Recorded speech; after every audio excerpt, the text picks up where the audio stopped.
তো আল্লাহ তাআলা কোরআনে বলেন ওয়ালতাফাতিস সাকু বিসাক, মানে এক পায়ের গোছা আরেক পায়ের লগে ভাবে মিলে যাবে।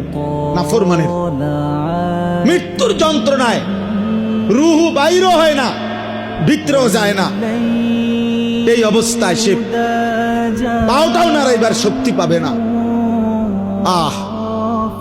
এই অবস্থায় এরপরে কোন কাগজ অথবা আরো উদাহরণ দিছে, মনে করেন কোন শিকের মধ্যে, শিক কাবাব খাইছেন যারা, শিকের মধ্যে গোশত আস্তে আস্তে একটু একটু করে দিয়া এরপরে আগুনে পোড়াইলে শিক কাবাব হয়।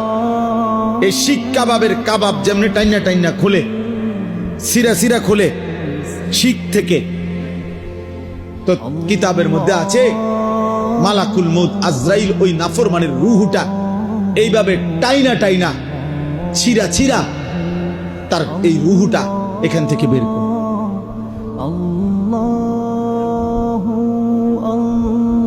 এখান থেকে বের কি হবে সেদিন আমার, কি হবে বেনামাজি ছেলে তোমার। সুখের দুনিয়াও শেষ হয়ে যায়, দুঃখের দুনিয়াও শেষ হয়ে যায়।